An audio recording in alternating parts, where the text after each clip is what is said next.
Magandang araw mga idol. As of August 2025, si former 3 Division World Champion General Casimero ay nasa number 6 sa WBO Junior Featherweight Rankings. Ito ay muling nagpapatunay na isa siya sa top contender sa division. Kaya buhay pa rin ang pag-asa na muli siyang mapapasabak sa isang world title fight. Nasabi na rin mga idol ng kanyang bagong promoter na si Koki Kameda na pinag-iisipan pa nila kung super bantamweight o featherweight na ilalaban si General Casimero. Kung sa super bantamweight, mas madaling may palaban siya sa isang world title fight dahil nga may ranggo na siya dito, at kung malakas lang talaga ang promoter niya at willing siyang gastusan ay pwede agad mapalaban si Alas sa isang world championship fight. Pero pag sa featherweight naman ay kailangan pa niyang kumuha ng ranggo at pagkatapos nun ay saka pa lang siya pwedeng ilaban sa isang world title fight, kaya mas tatagal ang panahon kapag umakyat na siya sa featherweight. Samantala mga idol, nagpost naman si Casimero sa kanyang FB. Sabi niya walang problema kung doon kayo naniwala.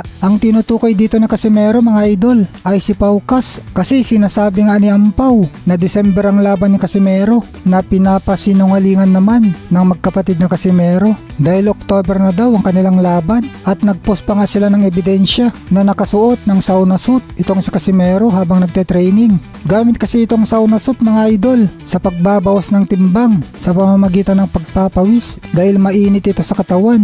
Wala kasing pumapasok na hangin sa ganitong kasuotan na tila sinasabi ng magkapatid na malapit na nga sila sa laban kasi trinatrabaho na nila ang tamang timbang. Samantala mga idol, muling sasabak ngayong araw na ito ang ating kababayan na si Miel Silent Assassin Fardo. May record na 11 wins, 3 losses at 10 knockouts. May mataas na knockout rate na 91%.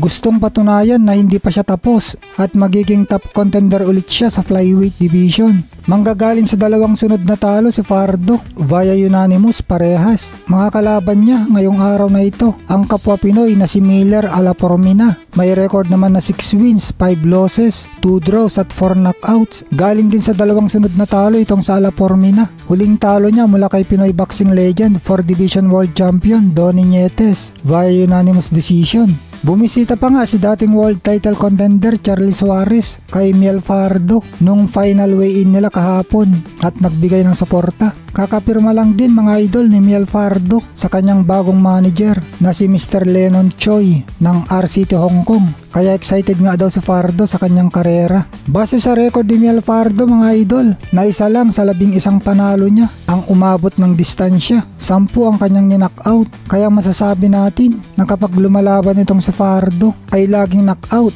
ang habol nito. Kaya nga exciting din na panoorin.